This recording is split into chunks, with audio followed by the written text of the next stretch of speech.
नमस्कार, मैं हूं रुपेश श्रीवास्तव। आप देख रहे हैं सिटी बुलेटिन न्यूज़। मेरा खास कार्यक्रम चुनाव पर चर्चा। हम इस समय जो है अयोध्या के प्रभात टॉकीज के सामने खड़े हैं, जहां पर लोग चाय पर चर्चा कर रहे हैं और यहां पर बैठ के बाकायदा गुफ्तगू भी कर रहे हैं कि 2022 का चुनाव कैसा रहेगा। चुनाव में अगर हम किसी जिसको वोट करेंगे वो मेरे क्षेत्र के बारे में सोचेगा नहीं सोचेगा, अगर उसको हम वोट करेंगे तो हमारी समस्याओं को समझेगा।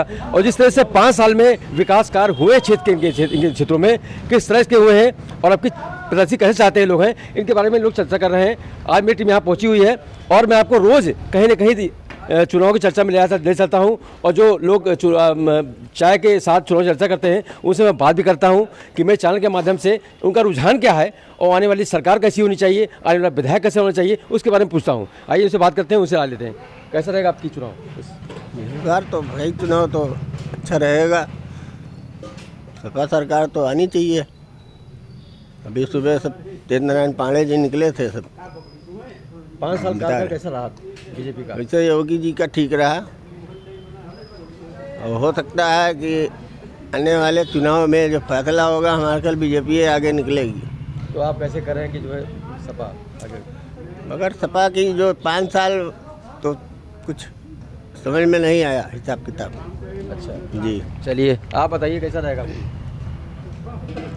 हाँ सर, लोगों को विचार जितना अच्छा रहेगा उतना अच्छा हमारी सरकार भी रहेगी।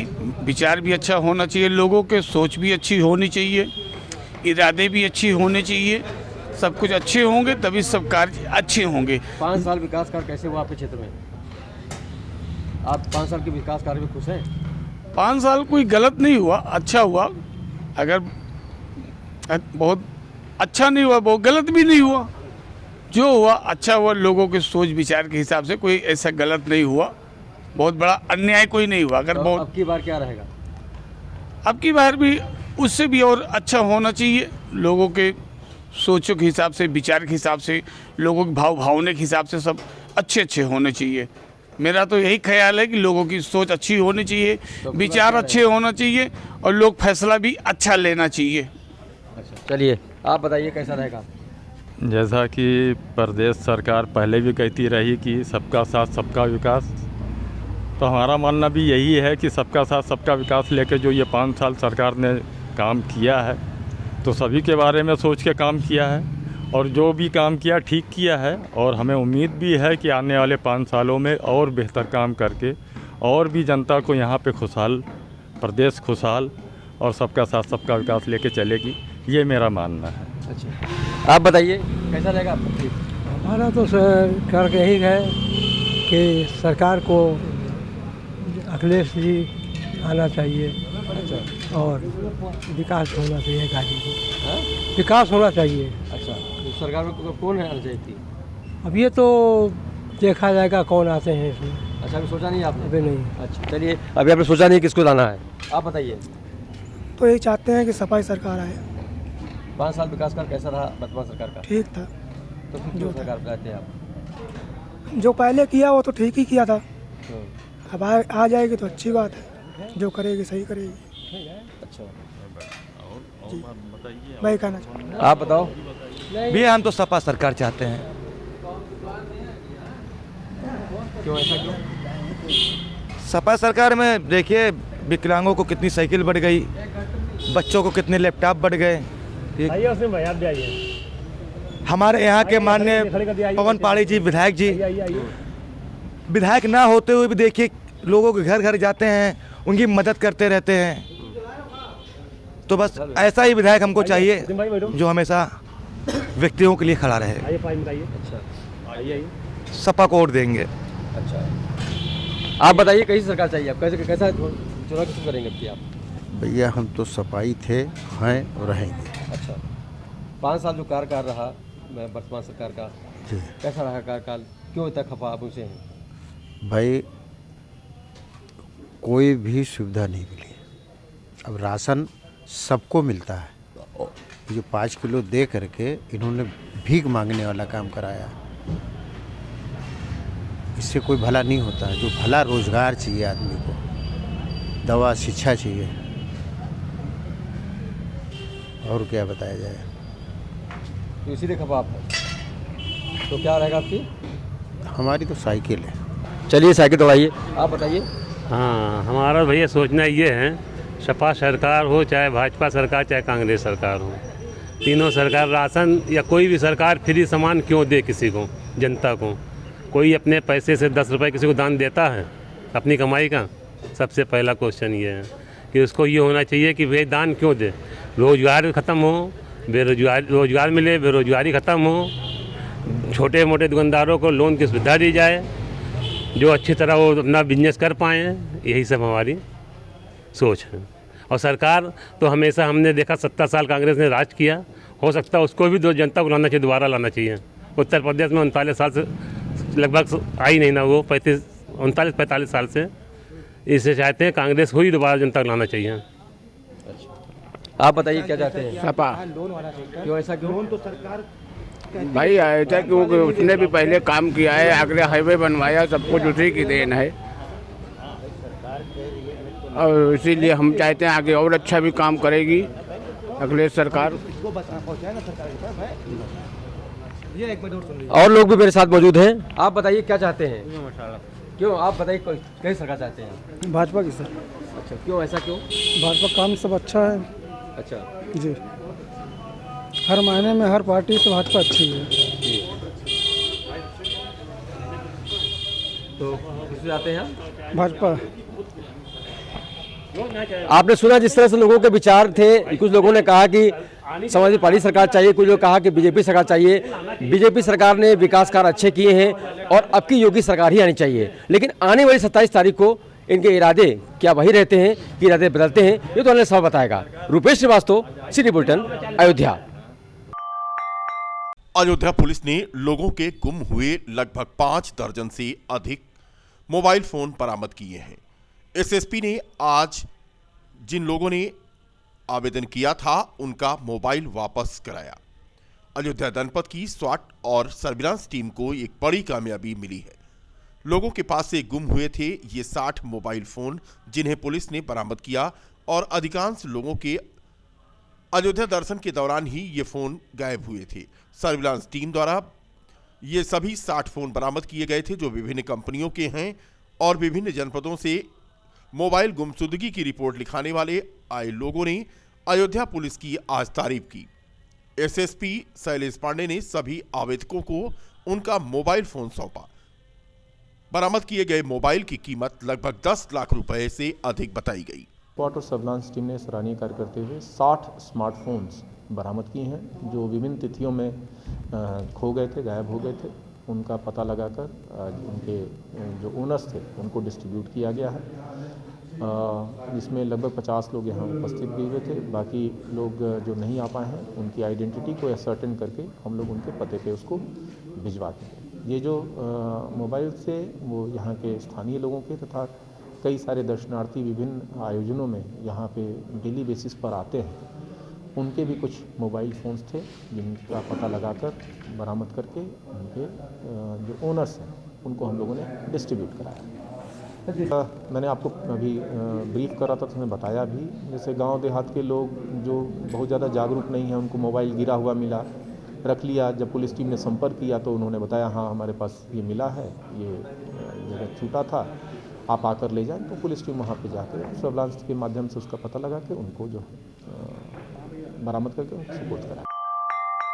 अयोध्या में खुले आसमान पेड़ के नीचे ठंड में सो रहे बुजुर्ग की मौत के बाद नगर निगम और प्रशासन की दावे पर सवालिया निशान खड़े हो गए हैं।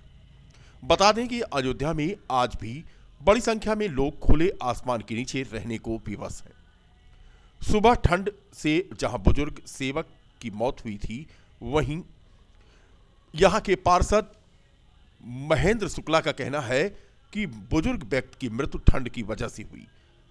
नगर निगम ठंड से बचाने के लिए अलाव और रैन बसेरों का इंतजाम करने का दावा करता है, लेकिन पार्षद महेंद्र शुक्ला का कहना है कि अयोध्या में अलाव की सही व्यवस्था नहीं की गई है। पिछले वर्ष की अपेक्षा इस वर्ष का इंतजाम नाकाफी साबित हो रहा है। तस्वीरें आप देख सकते हैं, खुले आसमान के नीचे लोग किस तरह से रात गुजारने के लिए विवश हैं। फिलहाल अगर इनकी मौत ठंड से हो जाए तो उसका जिम्मेदार कौन होगा? सुनते हैं पार्षद महेंद्र शुक्ला क्या कहते हैं। ये एक 15-20 साल से लगभग यहाँ पे पागल अवस्था में हल्का थे और ये घूमते टहलते थे। ठंड के कारण इनकी रात में ठंड ज़्यादा हो रही थी। इनके पास वहाँ चूँकि इनको कोई व्यवस्था थी नहीं, ना रन बसेरा किया गया, ना कोई व्यवस्था, जिसके कारण ऐसे घूमते टहलते थे। ठंड के कारण इनकी मौत हो गई। क्या आपने प्रशासनिक किसी अधिकारी से बात की? जी, अब जब इनकी मृत्यु हो गई, हमें स्थानीय लोगों को जानकारी मिली तो मैं मौके पर गया। मैंने वहाँ के स्थानीय चौकी इंचार्ज साहब कोतवाल साहब को हमने जानकारी दिया और उसके लिए जानकारी देने के बाद इनकी हम लोग पंचनामा करवा के हम लोग सुपुर्दगी चाहते थे कि अब इनके ले जाके हम लोग अंतिम संस्कार करवा दें, लेकिन प्रशासन ने कहा नहीं, इसका हम जो पोस्टमार्टम कराएंगे, उसको पोस्टमार्टम के लिए ले गए। क्या यहाँ पे अलाव के साथ साथ क्या रैली के लिए रेल बसेरे का कोई इंतजाम है? देखिए, हमारी जानकारी में अभी कोई जिस तरह से पुराने विगत वर्षों में जिस तरह से व्यवस्था की जा रही थी उस हिसाब से इस बार नहीं की गई है। अलाव के लिए ना बता रहे हैं आपको, गीली लकड़ियाँ बहुत लिमिटेड जगह गिराई जा रही है। विस्तृत रूप से हर बार जिस तरफ जलते थे इस बार नहीं जल पा रहे हैं। गीली लकड़ियाँ गिरने के कारण वो जलती भी नहीं है और हर वर्ष मोटी लकड़ी जो गिरते थे, इस वर्ष मात्र 15-20 किलो लकड़ी छोटे टुकड़ों में गिरा दी जाती है, जिसको जनता भी उठा ले जाती है, जिसके कारण ये भी दिक्कत आ रही है कि अलाव सुचारू रूप से चल नहीं पा रही है। क्या नाम है आपका? मेरा नाम महेंद्र शुक्ला है, पार्षद हूँ फोर्टार वार्ड अयोध्या से। एसडीएम सदर अयोध्या का कहना है कि बुजुर्ग की मौत ठंड से नहीं हुई है, लेकिन फिर भी बुजुर्ग के शव का पोस्टमार्टम कराया जा रहा है। यद्यपि ये क्षेत्र हमारे नगर निगम में आता है, लेकिन जांच के द्वारा नगर निगम के द्वारा भी और हमारे द्वारा भी जो जांच कराई गई प्राइमा फेसी ये पाया गया है कि मौत ठंड से नहीं हुई है। वो कुछ बीमार था पहले से और काफ़ी वृद्ध था और वहाँ पर पास में हमारे अलाव भी जलते हैं और रैन बसेरा भी है, तो ठंड से तो नहीं पाया जा सकता, लेकिन फिर भी इसके कारण के जाँच के लिए जो है पोस्टमार्टम के लिए भेजा गया है और जैसे भी उसकी जाँच आती है ये एकदम क्लियर हो जाएगा कि कैसे इसकी मौत हुई है। अगर आप चौक और उसके आसपास के एरिया में बिना पार्किंग के गाड़ी को खड़ा करते हैं तो निश्चित है कि आपकी गाड़ी का चालान हो जाएगा। एसएसपी शैलेश पांडे के निर्देश पर बिना पार्किंग में खड़े वाहनों का चालान इन दिनों तेज हो गया है। इसी कड़ी में आज चौक क्षेत्र में टीआई विवेक कुमार मौर्य, टीएसआई दिनेश कुमार सिंह और उनकी टीम ने एक अभियान चलाया और नो पार्किंग में खड़े 4 पहिया और 2 पहिया वाहनों का चालान किया। सिटी बुलेटिन को मिली जानकारी के अनुसार लगभग 50 से अधिक वाहनों का आज चालान किया गया। तो अगर आप शहर में आ रहे हैं और चौक के आसपास के एरिया में हैं और इस तरह से अगर आप गाड़ी कहीं पर पार्क करते हैं जो पार्किंग जोन नहीं है, तो पक्का है आपकी गाड़ी का चालान हो जाएगा और चालान करने के लिए पुलिस इन दिनों बराबर निगरानी कर रही है। फिलहाल एसएसपी के निर्देश पर आज अयोध्या में विधानसभा चुनाव को देखते हुए प्रत्येक चौराहों पर पुलिस के जवानों ने मुस्तैदी से 2 पहिया और 4 पहिया वाहनों की सघन चेकिंग की। कोरोना महामारी के बढ़ते संक्रमण को देखते हुए बिना मास्क लगाए घूम रहे लोगों को रोककर उनसे मास्क लगाने की जहां अपील की, वहीं सिविल लाइन में आज चौकी प्रभारी अभिनंदन पांडे ने अपने हमराहियों के साथ सिविल लाइन क्षेत्र में अभियान चलाकर 2 पहिया 4 पहिया वाहनों को रुकवाकर के बारीकी से उनकी जांच की और बिना मास्क के घूम रहे लोगों को मास्क लगाने की हिदायत दी। बता दें कि कोरोना का ग्राफ अयोध्या में बढ़ता जा रहा है, ऐसे में बिना मास्क के लोग घूम रहे हैं जो संक्रमण को बढ़ावा दे सकते हैं। पुलिस उन्हें समझा रही है कि मास्क लगाएं और दूरी बनाकर रखें। फिलहाल सिविल लाइन एरिया में भी आज पुलिस ने तस्वीरों में देखें कि लोगों को रोक करके उन्हें मास्क लगाने की हिदायत दी। आप भी अगर मास्क के बिना निकल रहे हैं, चाहे साइकिल से ही क्यों ना निकल रहे हों, तो आपको पुलिस जरूर रोकेगी, इसलिए मास्क जरूरी है। अयोध्या कोतवाली क्षेत्र के दरअसल नगर पुलिस चौकी क्षेत्र में रामपुर हलवारा में आज थीम पार्क के पास 2 अजगर नर और मादा यहां पर देखे गए, जिनमें से एक 15 फुट का था और दूसरा 10 फुट का। पुलिस को सूचना दी गई, मौके पर वन विभाग की टीम पहुंची और लगभग 3 घंटे तक यहां पर रेस्क्यू करने के बाद दोनों ही नर और मादा अजगर को पकड़ा जा सका। बाद में उन्हें वन विभाग ने जंगल भिजवा दिया। बता दें कि दोपहर में आज थीम पार्क के पास रामपुर हलवारा में जो पड़ता है, वहां पर अजगर होने की सूचना मिलने के बाद हड़कंप मच गया। पुलिस को सूचना हुई और उसके बाद वन विभाग की टीम यहां पहुंची। तस्वीरों में आप देख सकते हैं रेस्क्यू अभियान चलाया गया जो 3 घंटे तक चला। एक अजगर 15 फुट का और दूसरा 10 फुट का यहां पर मिला। माया रेंज से बंदर होगा। यहाँ सूचना मिली रामपुर हलवारा में 2 अजगर सांप यहाँ पे पाए गए। सूचना के हिसाब से यहाँ पे आए, फिर 2 सांप बरामद हुए हमारे वहाँ पे हैं। और जो है कि इसको लेकर के जा कर के फिर सुरक्षित जगह पे इसको रखवाया जाएगा, ताकि आगे हमारे भाई बंधु जनता जो भी हैं किसी को कोई दिक्कत ना हो। अयोध्या का ये वो स्थान है सरजू तट का, जहां पर जिंदगी का अंतिम पड़ाव होता है। जरूरत पड़ती है परिजनों की, क्योंकि 100 का अंतिम संस्कार यहीं पर होता है। तरह तरह के लोग यहां पर आते हैं। इंसान तो इंसान, जानवरों के लिए भी अपना जीवन समर्पित कर रहा है अयोध्या का एक लाल। जहां मरने के बाद लोग अपनों को छूना पसंद नहीं करते थे, वहीं उन 100 को भी उसने अपना समझा और अंतिम संस्कार करके एक मिसाल पेश की। रामनगरी अयोध्या में एक बेहद गरीब परिवार में जन्मे नौजवान की आज हम आपको कहानी बताएंगे, जिसे गौ सेवक रितेश मिश्रा के नाम से जाना जाता था। अब लावारिस लाशों का वो वारिस बन चुका है। कोरोना काल में जहां कोविड से मौत हो जाने के बाद अपने ही अपनों के मृत शरीर को छूना पसंद नहीं करते थे, उस वक्त इस नौजवान ने अपनी जान की परवाह किए बगैर सैकड़ों 100 का रीति रिवाज के साथ अंतिम संस्कार करके एक मिसाल पेश है सिटी बुलेटिन की खास रिपोर्ट।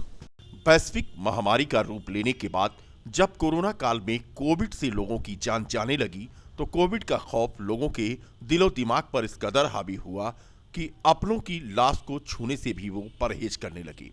ऐसे में अयोध्या के एक नौजवान ने कोविड से मरने वालों की अंत्येष्टि करने का पीड़ा उठाया और इसी जज्बे से ओतप्रोत इस युवा गोसेवक रितेश मिश्रा ने अब तक करीब 1000 के करीब 100 की अंत्येष्टि करके एक मिसाल पेश की है। नौजवान की इस सेवा ने अयोध्या के संत राजकुमार दास और महापौर ऋषिकेश उपाध्याय को भी इतना प्रभावित किया कि दोनों ही विशिष्ट जनों ने शमशान घाट पर लकड़ी बैंक भी खोल दिया, जिसमें निःशुल्क लकड़ी मुहैया करा डाली। रामायण सेवा ट्रस्ट के माध्यम से रामनगरी अयोध्या के शमशान घाट पर जरूरतमंदों को अंत्येष्टि के लिए लकड़ी मुहैया कराई जाती है। गोसेवक रितेश मिश्रा लावारिस लाशों के वारिस बन चुके हैं, बल्कि वे बेजुबान जानवरों की भी देखभाल करते हैं और उन्हें मौत के मुंह से बचाने के साथ साथ जानवरों की मृत्यु पर उनका क्रियाक्रम भी कर देते हैं। सांप हो या परिंदे या फिर किसी प्रकार के जानवर, उनकी सुविधा के हिसाब से उसे जंगलों में वह छोड़ भी आते हैं। बता दें कि इसी अयोध्या की धरती पर जन्मे और लावारिस लाशों के मसीहा बनकर मोहम्मद शरीफ, जिन्हें शरीफ चाचा के नाम से जाना जाता है, उन्हें पद्मश्री सम्मान से सम्मानित किया गया, जो जनपद के लिए एक मिसाल है। अब गोसेवक रितेश ने भी मन बना लिया है कि वो भी एक ऐसी ही मिसाल बनेंगे और अब तक हजारों लावारिस शवों का हिंदू रीति रिवाज से जहां उन्होंने अंतिम संस्कार किया है, वहीं ना जाने कितने बेजुबान जानवरों की भी जिंदगी उन्होंने बचाई है। मेरा नाम रितेश मिश्रा, गौसेवक रितेश मिश्रा। ये मतलब अब तक कितनी लावारिस मिट्टी को तुमने जो है शवदाह किया उनका? लावारिस मिट्टी अयोध्या ज़िले में जो पुलिस विभाग से जो भी मिलते हैं, सभी बॉडी का अंतिम संस्कार करते हैं। और हमारा एक ट्रस्ट है माननीय महापौर ऋषिकेश उपाध्याय जी का, उसमें प्रबंधक महापौर जी हैं और संरक्षक राजकुमार दास जी अधिकारी जी हैं। रामायण सेवा ट्रस्ट है, उस ट्रस्ट के माध्यम से जो कि हजारों से ऊपर लोगों का अंतिम संस्कार किया गया है। और शमशान घाट पर बहुत ऐसे लोग आते थे जो कि चंदा लगा करके जो है अंतिम संस्कार करते थे। ऐसी सूचनाएं महापौर जी के पास आई थी, उसको बंद कराया गया। फिर उसी समय से अयोध्या कोरोना काल में जब शमशान घाट पर लकड़ियाँ खत्म हो गई थी, तो रामायण सेवा ट्रस्ट के द्वारा एक लकड़ी बैंक का लकड़ी बैंक शमशान घाट पर खुला था, जो कि आज भी चल रहा है और लोगों को सुविधाएं मिल रही हैं। निःशुल्क लकड़ी बैंक से लकड़ी उपलब्ध कराया जाता है। अच्छा बताओ, कोरोना काल में कितनी मिट्टियों को तुमने जो है अंतिम संस्कार किया उसका? कोरोना काल में जो है 271 कोविड की बॉडी मैंने जलाया हूँ और अभी तक जो है हज़ारों से ऊपर बॉडी का अंतिम संस्कार हो चुका है। जैसे बहुत से साधु संतों का भी अंतिम संस्कार होता है। साधु संतों का अंतिम संस्कार होता है, लेकिन हमारे अयोध्या ज़िले में जो सच्चे साधु संत हैं उनको जल प्रवाह किया जाता है।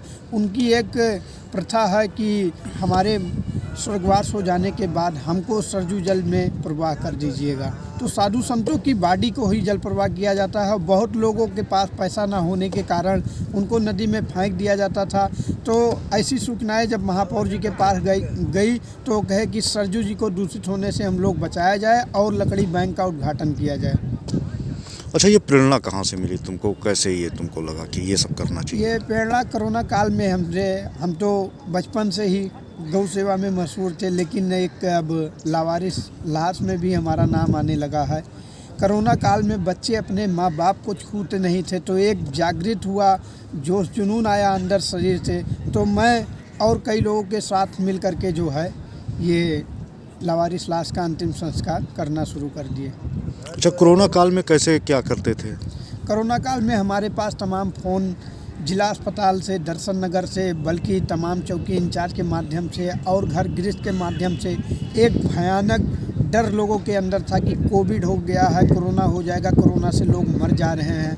हम लोग जा करके बॉडी को ला करके उठा करके ला करके अंतिम संस्कार शमशान घाट पर करते थे कोविड की बॉडी को। भगवान का आशीर्वाद था हमारी। बोझ लगे तो भी जताया न करो, दिल की हर बात ज़माने को बताया न करो। सूखे पत्ते हैं हवाओं में उलझ जाएंगे, बेवजह इनको फिजाओं में उछाला न करो। जी हाँ, इन लाइनों से इस बात का एहसास होता है कि आज के ज़माने में जहाँ इंसान इंसानियत को शर्मसार करती है, वहीं अयोध्या में एक ऐसा युवा चेहरा है जो मुर्दों से प्यार करता है, जो मुर्दों की भावनाओं को समझता है। और शायद इन्हीं भावनाओं के मद्देनज़र उस युवा ने, जिसको गौसेवक रितेश मिश्रा के नाम से अयोध्या और फैज़ाबाद की, या यूँ कहें कि अयोध्या मंडल के लोग पहचानते हैं, उसने एक अपनी पहचान बनाई। जहां कोरोना काल के दौरान हज़ारों की मौतें हुई और लोग अपने परिवार के ही सदस्यों को जब वो कोविड से मर जाते थे तो उनको छूना पसंद नहीं करते थे। ऐसी कंडीशन में, ऐसी स्थिति में उस युवा ने उन्हें अपना अभिभावक समझा और उनकी अंत्येष्टि की। अभी हमने उनसे बात की तो उन्होंने एक उसमें बतलाया कि अब तक कोरोना काल में से लेकर अब तक उन्होंने लगभग 1000 लावारिस शवों का अंतिम संस्कार हिंदू रीति रिवाज के साथ में किया है। इतना ही नहीं, सबसे चौंकाने वाली बात तो ये है कि इंसान की जब आत्मा निकल जाती है तो उसके बाद उस मृत शरीर को जहाँ ये वारिस बन जाते हैं उसके, और उनकी अंत्येष्टि करते हैं। इसके अलावा उन्होंने जानवरों से भी एक लगाव लगा रखा है और उन्होंने जानवरों के लिए भी एक अभियान चलाया है, चाहे वो आवारा जानवर हो या फिर कुत्ते हों, बिल्ली हो, सांप हो या किसी भी तरह का कोई भी जानवर अगर उनकी सुनने में आ जाता है कि उन्होंने जानवरों को घायल अवस्था में देखा है तो उसका इलाज वन विभाग के द्वारा करवाते हैं। और साथ ही साथ अगर उनको ये सूचना मिलती है कि कोई लावारिस शव आ गया है तो यहाँ पर बने लकड़ी बैंक के माध्यम से पूरे हिंदू रीति रिवाज के साथ उस लावारिस शव का अंतिम संस्कार करते हैं। अपने दर्शकों को हम बतला दें कि इसी अयोध्या की धरती से लावारिस लाशों के मसीहा के रूप में मशहूर हुए शरीफ चाचा को जहां केंद्र सरकार ने पद्मश्री सम्मान से सम्मानित किया है, वहीं शायद एक युवा को भी तमाम तरह के सम्मान लोकल स्तर पे तो मिले ही हैं, लेकिन माना ये जा रहा है कि अगर इस युवा गौसेवक रितेश मिश्रा का ये अभियान जो लावारिस लाशों के लिए एक समर्पित अपने आप को बना लिया है, इसी तरीके से चलता रहा तो शायद अयोध्या को एक और सम्मान मिलेगा। अयोध्या से नौशाद आलम की ये खास रिपोर्ट।